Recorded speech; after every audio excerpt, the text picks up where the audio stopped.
ये आपका संपादकीय पाठ है आज का, एडिटोरियल वाला। और मैं आप लोगों से हमेशा कह रहा हूँ कि जो आपका संपादकीय पाठ है, ये आपको प्रीलिम्स में, मुख्य परीक्षा में, इंटरव्यू में, हर जगह मदद पहुंचाती है। तो संसदीय प्रणाली की समस्याएं अभी इस समय हमारे देश में आप देख रहे हैं, 18वीं लोकसभा के लिए चुनाव हो रहे हैं। तो आप लोग लोकसभा के बारे में एक सामान्य जानकारी नीचे लिखिएगा। और ये चुनाव करवाता कौन है, कौन सी संस्था है, उसके बारे में आप लोग बताइए। हम लोग न्यूज बाई वाली क्लास में डेली उसके बारे में बात भी कर रहे हैं। तो आप देखिए, देश में निर्वाचन पर्व चल रहा है, त्योहार चल रहा है, और संभावना है कि एक दल की सरकार पूर्ण बहुमत के साथ सत्ता में आएगी। पूर्ण बहुमत की सरकार वास्तव में हमारी संसदीय प्रणाली का ऐसा उच्चतम शिखर है, और जो अपने स्वरूप में राष्ट्रपति प्रणाली वाली शासन पद्धति की अनुभूति कराती है। राष्ट्रपति व्यवस्था में आम जनता सीधे राष्ट्रपति के लिए वोट डालती है। हमारी व्यवस्था संसदीय है, किंतु व्यवहार में वह राष्ट्रपति वाली है। हम नरेंद्र मोदी को ही प्रत्येक चुनाव क्षेत्र में लड़ते हुए देख रहे हैं। भाजपा नेता उन्हीं के नाम पर वोट भी मांग रहे हैं। एक समय नेहरू जी और इंदिरा गांधी जी के नाम पर भी वोट मांगे जाते थे, और वही सर्वसम्मान नेता होते थे पार्टी में, और उन्हीं के नाम पर लोग चुनाव जीतते भी थे। यह व्यवस्था अमेरिकी राष्ट्रपति के चुनाव जैसी ही है, और जैसे नेहरू जी देश में कहीं से भी लड़कर चुनाव जीत सकते थे, वैसे ही आज मोदी भी कहीं से भी लड़कर चुनाव जीत सकते हैं। बीते 7 दशकों में देश ने संसदीय प्रणाली का अनुभव लिया है, और इसकी सीमाएं स्पष्ट हो रही हैं, और उसमें कुछ अस्थिरता के लक्षण होते हैं, जबकि विकास के लिए स्थिरता आवश्यक है। सीमित आबादी और सीमित क्षेत्रफल की एक भाषाभाषी एवं एक सांस्कृतिक, धार्मिक, क्षेत्रीय स्वरूप के यूरोपीय देशों में संसदीय या फिर वेस्टमिंस्टर प्रणाली सुविधाजनक व्यवस्था हो सकती है, किंतु भारत जैसे देश में जहां बहुलताएं हैं, और इन बहुलताओं को राष्ट्रीयता के एक धागे में पिरोए रखना एक मूलभूत राष्ट्रीय आवश्यकता है। और वहां देश में अमेरिकी प्रणाली पर भी एक बहस की जरूरत लग रही है। संसदीय प्रणाली के प्रारंभ में हमने नेहरू और इंदिरा जैसे सशक्त प्रधानमंत्री देखे, तो कालांतर में बीपी सिंह, चंद्रशेखर, देवगौड़ा, चरण सिंह, इंद्र कुमार गुजराल जैसे कमजोर और मजबूर प्रधानमंत्री भी देखे हैं। गठबंधनों के माध्यम से किसी प्रकार अपनी सरकार को बचाए रखना ही उनकी सबसे बड़ी उपलब्धि थी। कश्मीरी हिंदुओं के पलायन को रोकने में असहाय बीपी सिंह की प्राथमिकता अल्पसंख्यक राजनीति थी, और राजीव गांधी को जैसे ही भनक लगी कि चंद्रशेखर राम जन्मभूमि मामले में समझौता कराने के निकट हैं, तो उन्होंने समर्थन वापस लेकर सरकार गिरा दी। देश ने मनमोहन सिंह जैसे गठबंधन धर्म को मजबूरी बताने वाले प्रधानमंत्री भी देखे हैं। और आप देखेंगे कि राष्ट्रपति प्रणाली में बंधुआ राष्ट्रपति नहीं हो सकते हैं। इसमें वैकल्पिक या गैर जिम्मेदार सत्ता केंद्र का विकास असंभव है। संसदीय प्रणाली के साथ समस्या यह है कि उसे राष्ट्रीय नेताओं की आवश्यकता नहीं है। देश का प्रधानमंत्री वही होगा जिसके पक्ष में अधिकतम सांसद लामबंद हों, और इसके लिए बहुत से दलीय हितों के घात, प्रतिघात, क्षेत्रीय और व्यक्तिगत स्वार्थों के समायोजन की योग्यता अपेक्षित है। राजीव गांधी, देवगौड़ा, गुजराल और मनमोहन सिंह आदि का संघर्ष से उपजा राष्ट्रीय व्यक्तित्व नहीं था। गठबंधन सरकार ने देश को अपने कद एवं क्षमता के अनुरूप खड़ा ही होने नहीं दिया। नेहरू गठबंधन राजनीति के दबाव से मुक्त थे, और इसका उपयोग उन्होंने समाजवादी विकास मॉडल को डालने में और पंचवर्षीय योजनाओं में लगाया, और इस प्रकार देश को एक सशक्त औद्योगिक आधार देने का काम भी किया। वर्तमान में नरेंद्र मोदी भी गठबंधन के दबाव की मजबूरियों से मुक्त हैं, और इसका परिणाम हम पिछले 10 वर्षों में प्रभावशाली हो रहे भारत के रूप में देख सकते हैं। इन दोनों नेताओं का राष्ट्रीय एवं अंतर्राष्ट्रीय व्यक्तित्व ऐसा रहा कि उन्होंने प्रधानमंत्री पद की सीमाओं से आगे जाकर उसे गरिमा प्रदान की है। गठबंधन सरकार चलाने वाले अधिकांश प्रधानमंत्रियों को तरह तरह के समझौते भी करने पड़ते हैं। एक तो आप सभी जानते हैं कि वो सरकार गिरने का डर रहता है। कोई, अगर आप देखिए, जो गठबंधन में शामिल है घटक दल, अगर उसकी बात नहीं मानी, उसे बुरा लगा, तो वो अपना समर्थन खींच लेगा और सरकार गिर जाएगी। हमारे यहाँ सक्षम राष्ट्रीय नेताओं के अभाव का मुख्य कारण यह है कि संसदीय प्रणाली राष्ट्रीय नेतृत्व के विकास की अपेक्षा ही नहीं करती। इसी कारण कुछ ऐसे नेता एकाएक प्रधानमंत्री बन गए जिनकी देश ने कभी कल्पना भी नहीं की थी। आखिर किसने सोचा होगा कि देवगौड़ा, गुजराल या फिर मनमोहन कभी प्रधानमंत्री बनेंगे। और गठबंधन सरकारें वास्तव में राजनीतिक सौदेबाजी करने वाले छत्रपों के लिए ही हितकारी होती हैं, जबकि 140 करोड़ की आबादी का विशाल देश ऐसी व्यवस्था चाहता है जो उसकी समग्र शक्ति एवं क्षमताओं को अभिव्यक्ति दे। और इसलिए आप देखिए, देश को पूर्ण बहुमत की सशक्त सरकार की अपेक्षा होती है। ऐसी ही सरकार राष्ट्रीय हित से जुड़े दायित्व को पूर्ण करने में समर्थ होती है। और भारतीय लोकतंत्र अपनी सशक्त शक्ति एकत्रित कर और अपने आदर्श नेतृत्व को अधिक से अधिक जितना अधिकार दे सकता है, वह एक अमेरिकी राष्ट्रपति को स्वाभाविक रूप से उपलब्ध है। और संसदीय प्रणाली में आप देखिए, गठबंधन की राजनीतिक जोड़ तोड़ की कमजोरियां बाहरी दखल की आशंकाएं बढ़ाते हैं। और मित्रोखिन आर्काइव से भारतीय राजनीति में सोवियत संघ के दखल का आंख खोलने वाला दस्तावेज। राष्ट्रपति प्रणाली जादू की छड़ी भी नहीं है जो तत्काल आप देखते हैं, जो तत्काल सब कुछ सुधार देगी। इसलिए व्यवस्था के चौकीदारों को जागते रहना आवश्यक है। संसदीय प्रणाली सत्ता में भागीदारी की संभावना बढ़ाती है, लेकिन हमारे यहाँ जाति संप्रदाय, क्षेत्रीय समूह, दबंगों और भ्रष्ट तंत्र के हित साधकों और अलगाववादी की भागीदारी बढ़ाने लगती है। कई क्षेत्रीय दलों में तो समग्र राष्ट्रीय सृष्टि होती भी नहीं है। भारत की अखंडता उनके लिए महत्व का मुद्दा नहीं है बनती। वे कई बार तो विदेश नीति को भी अपने हिसाब से चलाने की कोशिश करते हैं। चूंकि राष्ट्रपति प्रणाली देश के नागरिकों से सक्षम राष्ट्रीय नेतृत्व विकसित करने की अपेक्षा करती है, इसलिए देश को उत्तर से दक्षिण, पूर्व से पश्चिम तक जोड़ने वाले नेतृत्व के सक्षम चरित्र राष्ट्रीय फलक पर दिखने लगेंगे और उनकी संस्कृति की भाषा की समझ बेहतर होगी। और वे कभी बंगाल में, कभी तमिलनाडु में, कभी बनवासियों तो कभी तमिल मछुआरों के बीच रहने वाले होंगे। और तब देश में आप देखते हैं कि वह राष्ट्रीय कर्मठ एवं समर्पित नेतृत्व आकार लेगा और जिसकी दृष्टि समस्त देश को समाहित किए हुए होगी। और अच्छा होगा कि राजनीतिक खानदानों और छत्रपों के दिन चले जाएं। देश का ध्यान अपनी ओर खींचने वाला कोई नेता जब राष्ट्रपति शैली में चुनाव लड़ेगा तो देश के गांव-गांव में उन्हें वोट देने वाले मिलेंगे। फिर राष्ट्रीय नेतृत्व के विकास की राह स्वाभाविक रूप से प्रशस्त होगी। लेखक पूर्व सैन्य अधिकारी एवं पूर्व प्रशासक हैं। इनका नाम है आर विक्रम सिंह। इनके द्वारा यह आर्टिकल लिखा गया है, एडिटोरियल। ये आप देखिए, चुनाव का अर्थ सिर्फ प्रतिनिधि चुनना नहीं है। तो देश में 18वीं लोकसभा के गठन के लिए चुनाव प्रक्रिया जारी है। राजनीतिक दल मतदाताओं को लुभाने के लिए तमाम घोषणाएं और उम्मीदवारों का चयन कर रहे हैं। और ऐसे में सामाजिक, राजनीतिक, आर्थिक दृष्टि से लोकतंत्र को सशक्त बनाने के लिए चुनाव से संबंधित समस्त पहलुओं पर समग्रता से चिंतन मनन करने का अनुकूल समय है। और इस संदर्भ में 2 यक्ष प्रश्न हमारे विचार प्रक्रिया के केंद्र बिंदुओं में होने चाहिए। क्या उम्मीदवारों के चयन के लिए जीतने की क्षमता और एकमात्र मानदंड होना चाहिए?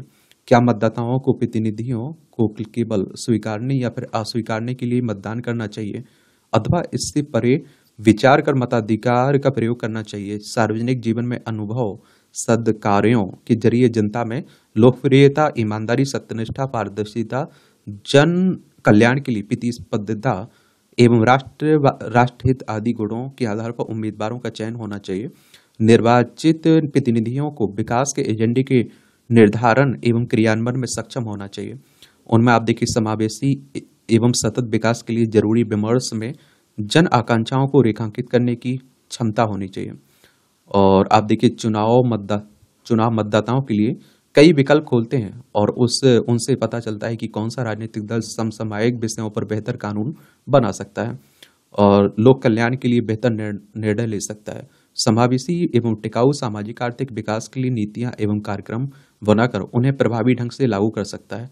वे किस राजनीतिक दल में संसद एवं संसद के बाहर जन आकांक्षाओं को सर्वोत्तम तरीके से अभिव्यक्त करने का कौशल है? कौन सा दल वैश्विक शांति के लिए अंतर्राष्ट्रीय दृष्टिकोण को प्रभावित कर सकता है? यह भी देखना चाहिए कि कौन से राजनीतिक दल राष्ट्रहित के मुद्दे को ताक पर रखकर मुक्तखोरी की संस्कृति, जाति, संप्रदाय, धनबल, बाहुबल एवं अन्य प्रभाव के माध्यम से मतदाताओं को लुभा रहे हैं। चुनाव और वास्तविक अर्थों में जनता के लिए राजनीतिक दलों द्वारा अपने घोषणा पत्रों में प्रस्तावित विभिन्न मॉडलों के बीच ऐतिहासिक, सांस्कृतिक, सुरक्षा और पर्यावरणीय, सामाजिक, भावनात्मक, नैतिक, बौद्धिक, आध्यात्मिक विदेश नीति एवं राष्ट्र हित आदि विषयों पर सहमति या फिर असहमति व्यक्त करने का अवसर होते हैं। और राजनीतिक दलों द्वारा आप देखिए प्रस्तुत इन विषयों से संबंधित सर्वोत्तम मॉडल को ही जनप्रतिनिधियों के चयन में प्राथमिकता मिलनी चाहिए। और इससे जन एवं राष्ट्र कल्याण के लिए नीति निर्माण एवं कार्यक्रमों के संदर्भ में राजनीतिक दलों के बीच स्वस्थ प्रतिस्पर्धा पनपेगी। चुनाव अभियान के दौरान राजनीतिक दलों एवं उम्मीदवारों का इन बिंदुओं पर ही मूल्यांकन होना चाहिए कि लोक कल्याण के लिए तत्पर निष्पक्ष तरीके से शासन करने की क्षमता एवं राष्ट्रीय अंतर्राष्ट्रीय मंचों पर नीतियों के बारे में सोचने तथा नवाचार करने की क्षमता ही उम्मीदवारों के चयन के लिए राजनीतिक दलों के साथ मतदाताओं की भी प्रमुखता होनी चाहिए। सार्वजनिक जीवन में जो लोग पुनः चयनित होना चाहते हैं उन्हें जनता को लोकतंत्र और चुनाव के स्वस्थ तरीकों के बारे में शिक्षित करना चाहिए। विचार के दौरान उन्हें विकास एवं सुशासन का वैकल्पिक मॉडल पेश करना चाहिए तथा अपने पूर्व प्रदर्शन के मूल्यांकन के लिए स्वयं को प्रस्तुत करना चाहिए। और प्रबुद्ध समाज को भी सभी दलों के उम्मीदवारों के लिए साझा मंच उपलब्ध कराने चाहिए, जहां सघन विमर्श के द्वारा जनमानस राष्ट्रीय महत्व के बिंदुओं पर उनकी सोच समझ के आधार पर समुचित निर्णय ले सके। राजनीतिक दलों को सही उम्मीदवारों के चयन के लिए बेहतर मापदंड चुनने के लिए बाध्य करने में नोटा सहायक नहीं है। राजनीतिक दलों ने इस प्रावधान से कतई सीख नहीं ली है। पाल टेम्बिया नामक विद्वान का मत है कि मतदान कोई विवाह नहीं है, यह एक सार्वजनिक परिवहन है। आप उसकी प्रतीक्षा नहीं कर रहे हैं, आप बस में चढ़ रहे हैं। और यदि कोई बस आपके गंतव्य तक नहीं जा रही है तो आप घर पर बैठकर उदास नहीं होते हैं और आप देखते हैं कि आप वह बस चुनते हैं जो आपको आपके गंतव्य के सबसे नजदीक ले जाए। और इसका तात्पर्य है कि सर्वोत्तम विकल्प चुनाव से दूर रहना नहीं, अपितु ऐसे उम्मीदवार का चयन करना है और जिसकी रीति नीति और आपके जीवन मूल्यों के सन्निकट हो। इस संदर्भ में मतदाताओं को जागरूक करने के लिए मीडिया सार्थक भूमिका अदा कर सकती है। और अक्सर कुछ लोग यह सोचकर मतदान करने से बचते हैं कि मेरा वोट कोई महत्व नहीं रखता है। यह रवैया सही नहीं है। मतदान के अधिकार का प्रयोग न करने से अयोग्य उम्मीदवार एवं अक्षम सरकार बनाने की आशंका बढ़ जाती है एवं लोकतांत्रिक प्रणाली अव्यवस्था की शिकार होती है और जिसकी कीमत सभी को चुकानी पड़ती है। यह तथ्य है कि मतदान अधिकार के साथ ही राष्ट्र धर्म भी है। अनेक राष्ट्र नायकों ने भारत को लोकतंत्र की जननी बनाने के लिए बलिदान दिया है। मतदान कर हम उनके जीवन मूल्यों को जीवंत करते हैं। ऐसी सद्भावनाएं हैं ही हमें मतदान के लिए प्रेरित कर सुयोग्य सरकार के गठन में अधिकतम जनभागीदारी सुनिश्चित करेंगी। और आप देखिए वास्तव में संसदीय चुनाव भारत के लिए दुनिया के समक्ष अनुकरणीय लोकतांत्रिक प्रक्रिया और राष्ट्र धर्म के उच्चतम आदर्श स्थापित करने का अवसर है और जिससे यह भावना दृढ़ हो जाए और निसंदेह भारत ही लोकतंत्र की जननी है। लेखक पंजाब विश्वविद्यालय केंद्रीय विश्वविद्यालय बठिंडा के कुलपति हैं। इनका नाम राघवेंद्र प्रसाद तिवारी। इनके द्वारा यह आर्टिकल लिखा गया। आप लोग क्या सोचते हैं इस पर? अपनी राय जरूर दिया करिएगा। असाध्य रोग ईर्ष्या दूसरे व्यक्ति की गुणवत्ता, कौशल, योग्यता को देखकर मन में उत्पन्न होने वाले जलन के भाव को ईर्ष्या कहा जाता है। और मनोविज्ञानियों ने इसे क्रोध, लाचारी और घृणा इन सभी भावनाओं का एक संयोजन माना है। यह एक मानसिक कष्ट है और इसका संबंध मानवीय मनोवृत्ति से होता है। ईर्ष्या नकारात्मक चिंतन और मानसिक रूप से कमजोर होने का सूचक है। अच्छा कॉलम लिखा जाता है। पढ़ना हुआ कर तो पढ़ लिया करिएगा। और इसकी पीडीएफ आपको टेलीग्राम पर मिल जाती है। एजुकेशन सर्कल प्लेटफॉर्म है ना, वहां से जाकर आप लोग डाउनलोड भी कर सकते हैं। ये उड़ानों पर संकट। तो आप देखिए टाटा समूह की एयरलाइन एयर इंडिया एक्सप्रेस की उड़ानें अचानक रद्द होने से विमान यात्रियों को जिस तरह समस्याओं का सामना करना पड़ा और हवाई यात्रा के किराए बढ़ने की आशंका बलवती हो गई है। और वह नई नहीं है, इसके पहले भी ऐसा हो चुका है और बड़ी संख्या में यात्री परेशान हो चुके हैं। यह ठीक है कि हड़ताली चालक दल के सदस्यों की बर्खास्तगी शुरू करने के बाद उन्होंने हड़ताल तो वापस ले ली, लेकिन यह नहीं कहा जा सकता है कि समस्या का स्थायी रूप से समाधान हो गया है। कर्मचारियों और प्रबंधन तंत्र में आगे जो वार्ता होनी है उसमें यदि बात नहीं बनी तो फिर से उड़ानों पर संकट खड़ा हो सकता है। यह टाटा समूह के प्रबंधन तंत्र की खामी को भी बयान करता है। कुछ समय पहले उसकी एक अन्य एयरलाइन विस्तारा भी इसी तरह के संकट से दो चार हुई थी। और जब विस्तारा का विलय एयर इंडिया में करने से नाराज पायलटों ने हड़ताल की राह पकड़ी तो उस समय भी बड़ी संख्या में यात्री परेशान हुए थे। और लगता है कि टाटा समूह ने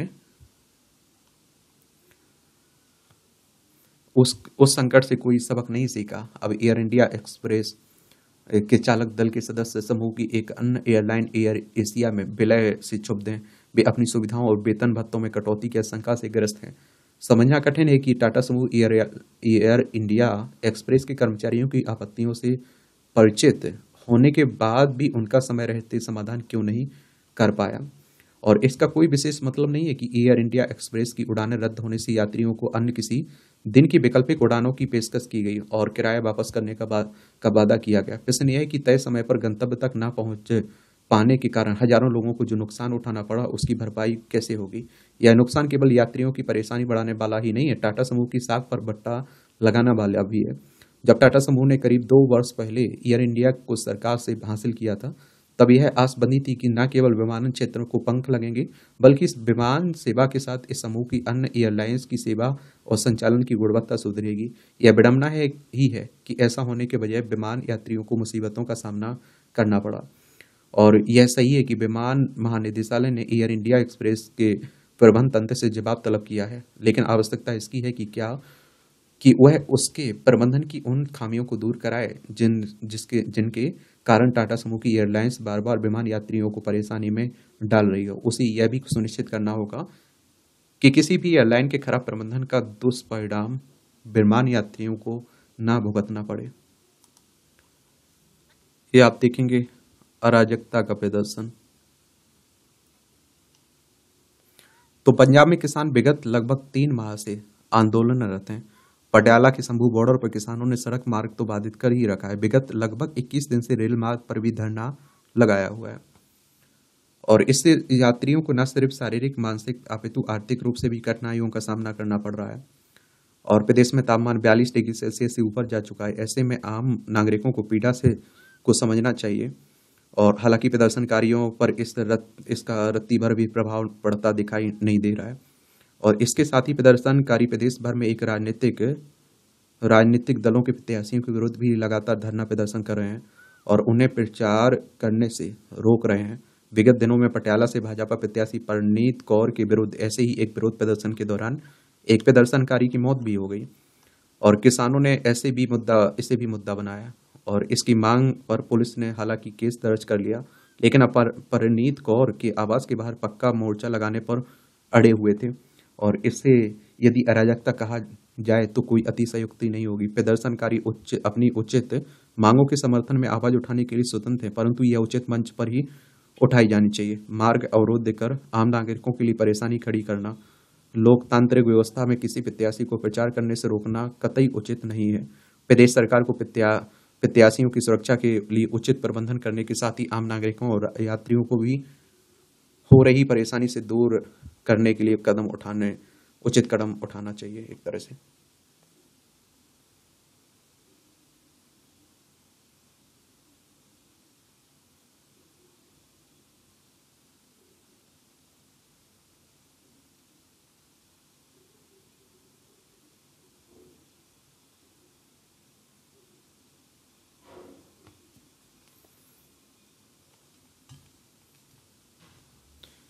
ये आप देखिए हृदय रोग का जोखिम बढ़ाता तनाव।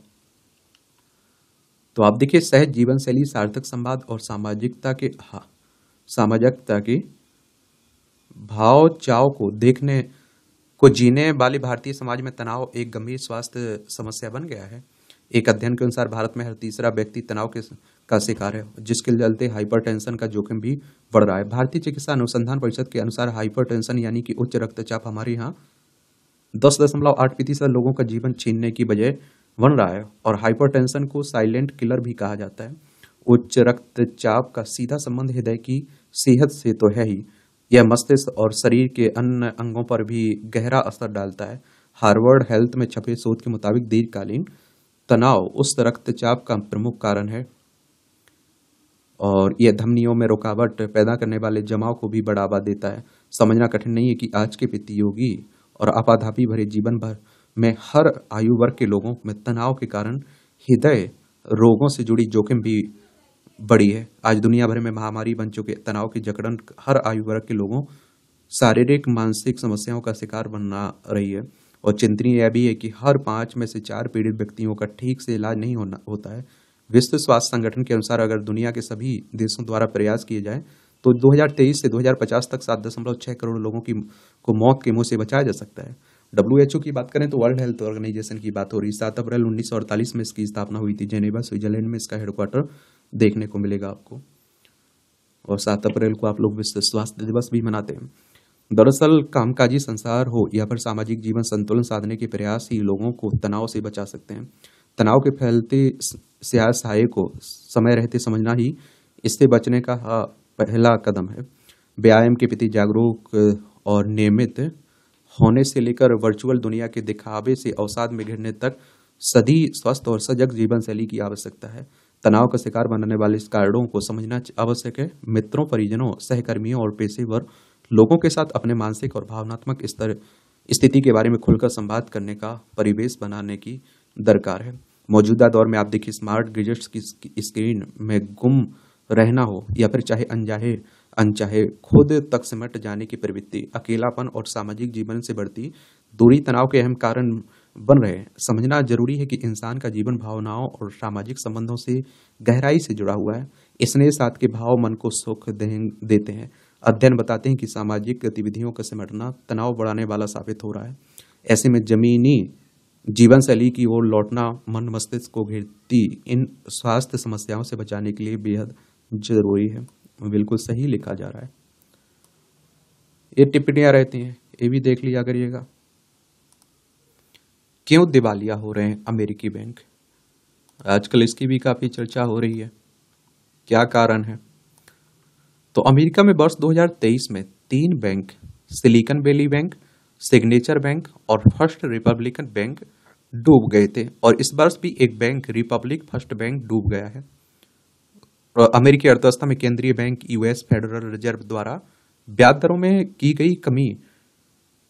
गई वृद्धि के चलते बैंकों के असफल होने की यह परेशानी बहुत बढ़ गई है। और सिलिकॉन वैली बैंक ने कई तकनीकी स्टार्टअप एवं उद्यमी फौजी फर्म को ऋण प्रदान किया है। और इस बैंक के पास वर्ष 2022 के अंत में 20,900 करोड़ डॉलर की संपत्तियां थीं। और यह अमेरिका के बड़े आकार के बैंकों में गिना जाता था। और हाल ही के समय में डूबने वाले बैंकों में दूसरा सबसे बड़ा बैंक माना जाता है। कौन? और इस प्रकार सिग्नेचर बैंक ने न्यूयॉर्क कानूनी फर्म एवं अचल संपत्ति कंपनियों को ऋण सुविधाएं प्रदान कर रखी थी। और इस बैंक के पास वर्ष में आप देखेंगे वर्ष 2022 के अंत तक 11,000 करोड़ डॉलर से अधिक की संपत्ति थी। अमेरिका में हाल ही के समय डूबने वाले बड़े बैंकों में चौथे स्थान पर आता है। और जनवरी 2024 तक के आंकड़ों के अनुसार रिपब्लिक फर्स्ट बैंक की तो कुल संपत्तियां 600 करोड़ डॉलर एवं जमा राशि 400 करोड़ डॉलर थी। न्यू जर्सी, पेंसिल्वेनिया और न्यूयॉर्क में बैंक की 32 शाखाएं थी। और जिन्हें अब फुलटन बैंक की शाखाओं के रूप में जाना जाएगा, क्योंकि फुलटन बैंक में इस बैंक की परिसंपत्तियां एवं जमा राशि को खरीद लिया है।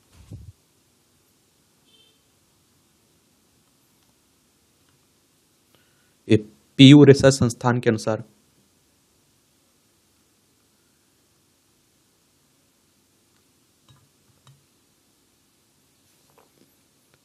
वर्ष 1980 व वर्ष 1995 के बीच आप देखिए अमेरिका में 2,900 बैंक असफल हुए थे। और इन बैंकों के पास संयुक्त रूप से 2.2 लाख करोड़ डॉलर की संपत्ति थी। और इसी प्रकार वर्ष 2007 से 2014 के बीच अमेरिका में 500 बैंक, जिनकी कुल संपत्ति 95,900 करोड़ डॉलर थी, असफल हो गए थे।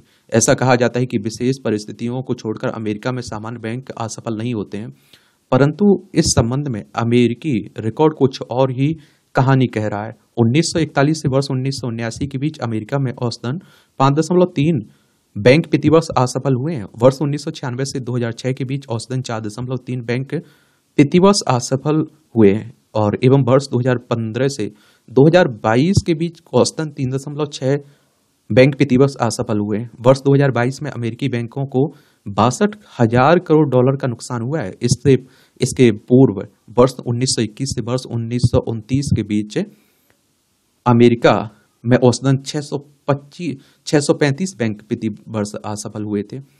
और ये महामंदी का समय, यह अधिकतर छोटे आकार के बैंक एवं ग्रामीण बैंक थे और यह एक ही शाखा वाले बैंक थे। अमेरिका में आई भारी मंदी के दौरान 1930 से 1933 के दौरान के बीच 9,000 से अधिक बैंक असफल हुए थे और इनमें कई आप देखिए बड़े आकार के शहरों में कार्यरत बैंक भी शामिल थे और उस समय इन बैंकों में जमाकर्ताओं की भारी भरकम राशि डूब गई थी।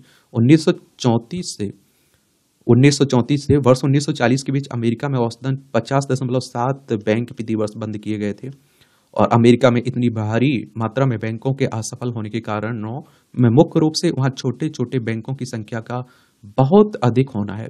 बैंकों के ग्राहक बहुत पढ़े लिखे और समझदार हैं। बैंक में आई छोटी सी छोटी परेशानी में भी वे बैंक से तुरंत अपनी जमा राशि को निकालने पहुंच जाते हैं, जबकि बैंक द्वारा इस राशि से खड़ी की गई संपत्ति को रोकड़ में परिवर्तित करने में कुछ समय लगता है। इस बीच बैंक यदि जमाकर्ता को जमा राशि का भुगतान करने में असफल रहता है तो उसे दिवालिया घोषित कर दिया जाता है और इस प्रकार बैंक असफल हो जाता है। कई बार आप देखिए बैंकों द्वारा किए गए निवेश संपत्ति की बाजार में कीमत भी कम हो जाती है और इससे भी बैंक अपने जमाकर्ताओं को जमा राशि का भुगतान करने में असफल हो जाते हैं।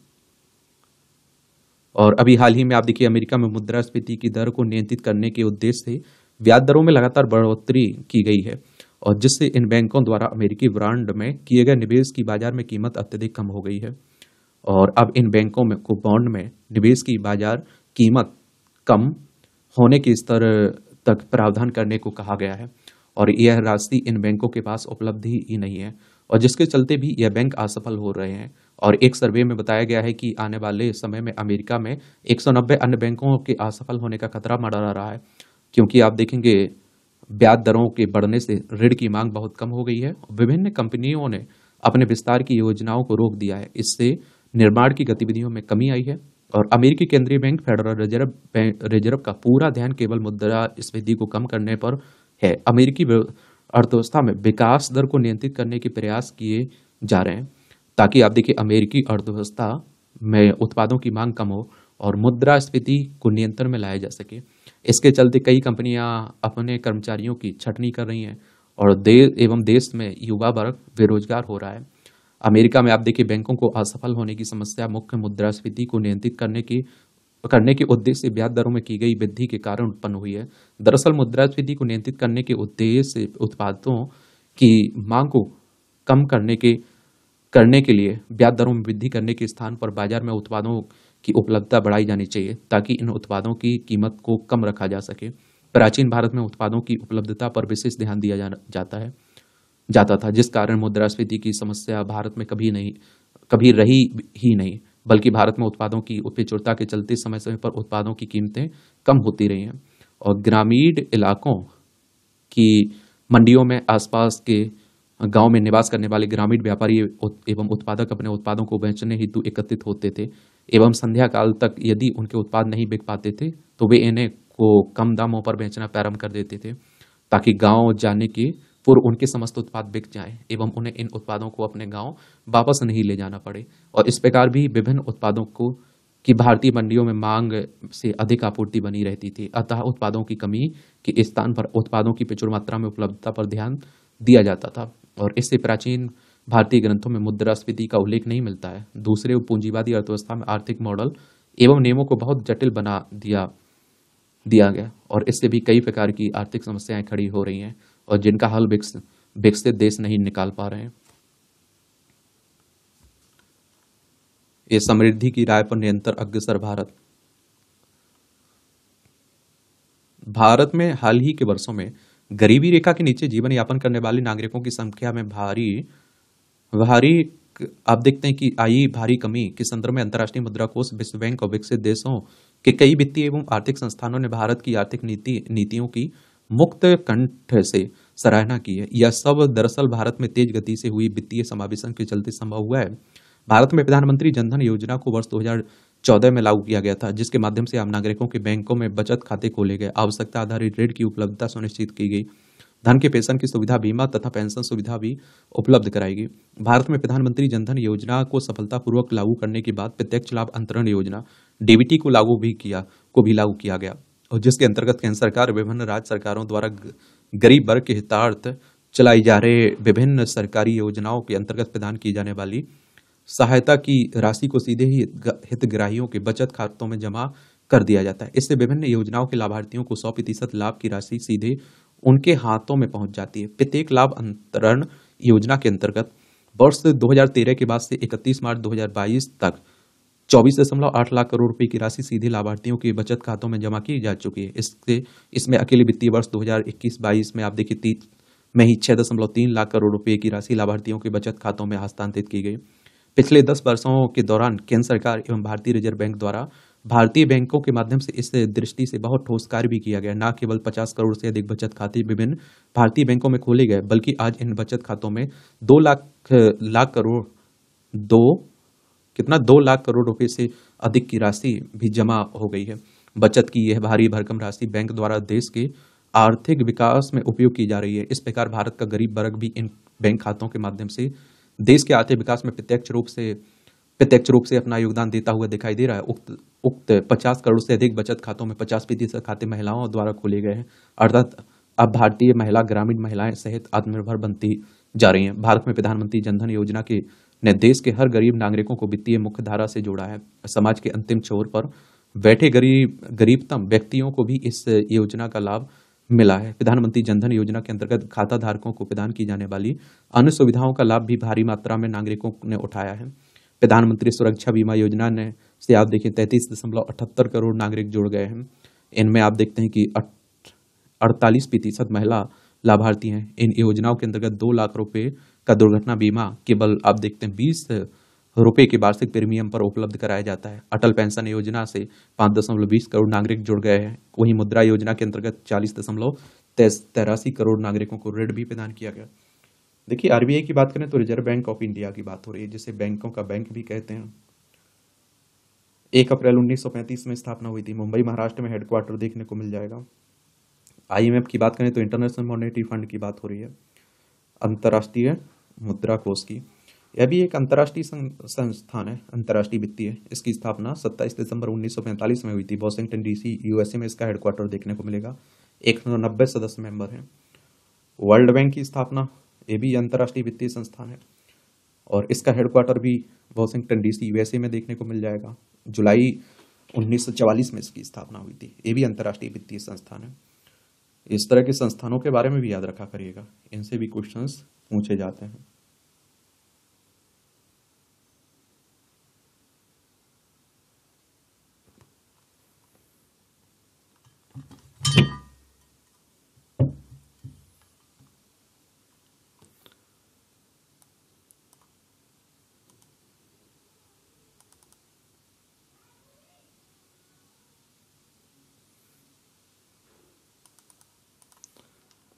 ये पुरस्कार की जुगाड़ खरी खरी तंज कसा जाता है।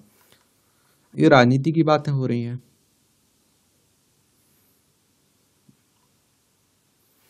भ्रष्टाचार आजकल आप देखें हमारे देश में खूब खड़ा हो रहा है नोटों का। पढ़ सकते हैं, पढ़ना हो तो। झारखंड में आप देखिए जनता भली गरीब है, लेकिन नेता यहाँ के अधिकारी काफी मालामाल निकल रहे हैं। मशीनें बुलानी पड़ रही हैं गिनने के लिए। तो इस तरह से आप देखेंगे संपादकीय पाठ है आपका दैनिक जागरण का। एक आर्टिकल मुझे जनसत्ता का भी बहुत अच्छा लगा, इसे भी देख लेते हैं। और भी जो महत्वपूर्ण आर्टिकल्स मिलते हैं ना एडिटोरियल, उन्हें फेसबुक पेज पर डाल देता हूं, तो वहां से जाकर देख लिया करिएगा। मलेरिया से मुक्ति की मुश्किल डगर। तो आप देखिए, मलेरिया कोई वायरस, विषाणु या बैक्टीरिया जीवाणु जनित रोग नहीं है। यह एक प्रोटोजुआ यानी परजीवी है जो सामान्य विषाणु से हजारों गुना बड़ा है। इसका अंदाजा इससे लगाया जा सकता है कि कोविड-19 विषाणु में लगभग 12 जीन होते हैं, जबकि मलेरिया में 50,000 जीन पाए जाते हैं। मलेरिया परजीवी 4 जीवन चक्रों से गुजरता है। संक्रामक रोगाणुओं के साथ साथ आप देखिए यह और विकराल रूप धारण कर लेता है। मलेरिया एक मच्छर जनित उप रक्त रोग है और जो प्लाज्मोडियम नामक परजीवी के कारण होता है। इस परजीवी का प्रसार संक्रमित मादा एनाफिलीज मच्छरों के काटने से होता है। मानव शरीर में प्रवेश करने के बाद परजीवी शुरू में यकृत कोशिकाओं के भीतर वृद्धि करते हैं, फिर लाल रक्त कोशिकाओं RBC को नष्ट करते हैं। और ऐसी 5 परजीवी प्रजातियां हैं जो मनुष्य में मलेरिया संक्रमण का कारण बनती हैं, और इनमें से 2 प्रजातियां प्लाज्मोडियम फाल्सीपेरम और प्लाज्मोडियम वाइवेक्स जिनसे मलेरिया संक्रमण का सर्वाधिक खतरा है। विश्व मलेरिया रपट के अनुसार इस बीमारी ने 2021-22 में अनुमानित 6,19,000 लोगों की जान ले ली है। और आप देखेंगे रपट में यह भी बताया गया कि भारत में पिछले 10 वर्षों में मलेरिया के मामलों और मौतों में उल्लेखनीय गिरावट दर्ज की गई है। वैश्विक मलेरिया उन्मूलन कार्यक्रम विश्व स्वास्थ्य संगठन द्वारा शुरू किया गया था और इसका उद्देश्य वैश्विक प्रयासों के समन्वय से मलेरिया को नियंत्रित तथा खत्म करना है। और इसका लक्ष्य मलेरिया मामलों और मृत्यु दर को वर्ष 2020 तक कम से कम 40% और वर्ष 2025 तक 75% और 2015 की आधार रेखा के मुकाबले 2030 तक कम से कम 90% कम करना है। और आप देखिए विश्व की आधी आबादी पर मलेरिया का खतरा बना हुआ है। मलेरिया की रोकथाम और नियंत्रण के लिए किए जा रहे प्रयासों के बावजूद मलेरिया के खिलाफ लड़ाई में दुनिया अभी काफी पीछे है। स्टेटिस्टिका की रिपोर्ट के अनुसार 2022 में मलेरिया 85 देशों में स्थानिक महामारी के रूप में सक्रिय है। मामूली सुधार के बावजूद विश्व अभी भी विश्व स्वास्थ्य संगठन के उस लक्ष्य से पीछे है जिसमें 2025 तक मलेरिया से प्रभावित देशों की संख्या 75 तक लाने की बात कही गई थी। और अब तक कुल 43 देशों को विश्व स्वास्थ्य संगठन द्वारा मलेरिया मुक्त देश घोषित किया जा चुका है। WHO उन देशों को मलेरिया मुक्त घोषित किया करता है जहां 3 साल तक मलेरिया का कोई स्थानिक मामला नहीं आया हो। भारत में उड़ीसा, आप देखिए, झारखंड, छत्तीसगढ़, मेघालय, मिजोरम और त्रिपुरा में मलेरिया के मामले सबसे ज्यादा है। इन राज्यों में मानसून के बाद जल भराव, वेक्टर वाहक की मौजूदगी के कारण मच्छर पनपते हैं जो मलेरिया के मामलों को बढ़ाते हैं। भारत एक गर्म जलवायु वाला देश है। यहाँ गर्मी और बरसात का मौसम मच्छरों के पनपने के लिए अनुकूल होता है। भारत में राष्ट्रीय मलेरिया नियंत्रण कार्यक्रम 1953 में शुरू किया गया था। यह 3 प्रमुख गतिविधियों पर केंद्रित है। DDT के साथ कीटनाशक अवशिष्ट छिड़काव और आप देखिए मामलों की जांच, निगरानी तथा रोगियों का उपचार। मलेरिया उन्मूलन के लिए WHO की वैश्विक तकनीकी रणनीति के आधार पर NFME national framework of malaria elimination के लक्ष्य के लिए किए गए, जिसके तहत 2030 तक पूरे देश में मलेरिया को खत्म करना है। कुछ साल पहले तक किसी भी देश में कोई पैरासाइटिक परजीवी आप देखते हैं कि रोग रोधी टीका विकसित नहीं हुआ था। अब मलेरिया रोधी 2 टीके आ चुके हैं जिनके नाम RTS और R21 है। इसका फार्मूला ऑक्सफोर्ड विश्वविद्यालय में जेनर इंस्टीट्यूट के निदेशक एंडियन हिल ने तैयार किया है। बच्चों में मलेरिया की गंभीर मामलों को रोकने के पहले टीके की प्रभावशीलता लगभग 30% थी, लेकिन यह एक स्वीकृत टीका है। यूरोपीय संघ के औषध नियामक ने 2015 में यह कहते हुए इसे मंजूरी दी थी कि इसके जोखिमों की तुलना में लाभ कहीं अधिक हैं। RTS का उद्देश्य मलेरिया मच्छर के काटने से मानव रक्त प्रवाह में इसके प्रवेश करने और यकृत कोशिकाओं को संक्रमित करने के पहले चरण से ही बचाव के लिए प्रतिरक्षा प्रणाली तैयार करना है। मगर यह परजीवी उपभेदों के खिलाफ पर्याप्त रक्षा नहीं प्रदान करता है। परजीवी टीके का प्रतिरोध विकसित कर सकते हैं, इसलिए टीके को और विकसित करने की आवश्यकता है। टीके का प्रयोग असुविधाजनक माना गया है क्योंकि एक बच्चे को 2 साल की उम्र से पहले 4 टीके लगते हैं जो अधिकांश अन्य बीमारियों के लिए नियमित टीकों की तय अवधि से मेल नहीं खाते हैं। वहीं टीका आंशिक रूप से भी प्रभावी है। 2009 से 2014 के बीच 10,000 से अधिक अफ्रीकी बच्चों में किए गए परीक्षण से पता चला है कि 4 खुराक लेने वाले भी यह टीका लगभग 40% के ही मलेरिया संक्रमण को रोक सका। टीके का असर दीर्घकालिक नहीं है। यह स्पष्ट नहीं है कि टीका लगाने के बाद प्रतिरोध कितने समय तक सक्रिय रहेगा।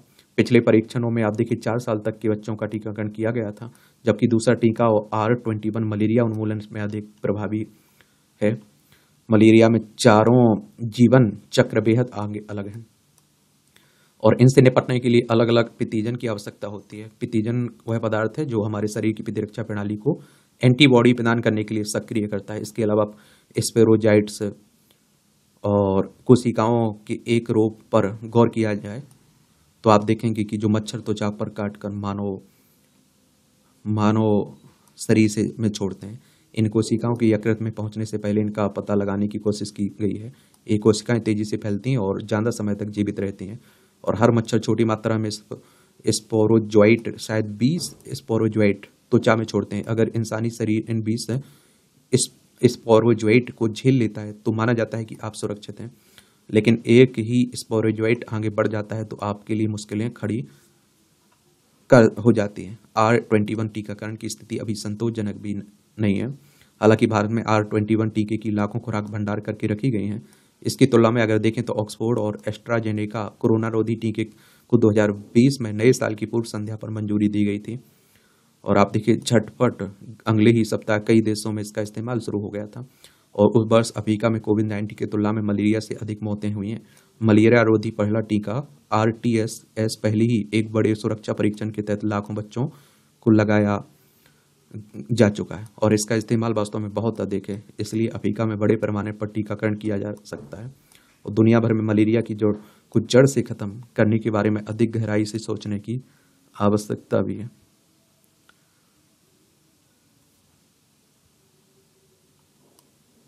और इस तरह से आप देखेंगे, ये है आपके संपादकीय पाठ की कहानी। आप लोग पढ़ते रहिए, एंजॉय करते रहिए। कोई आपका सवाल हुआ करे, मेरे लिए सुझाव हुआ करे, तो आप लोग जरूर बता सकते हैं। ठीक है, ईमानदारी से पढ़िए, ईमानदारी से तैयारी करिए, अपना 100% दीजिए। धन्यवाद।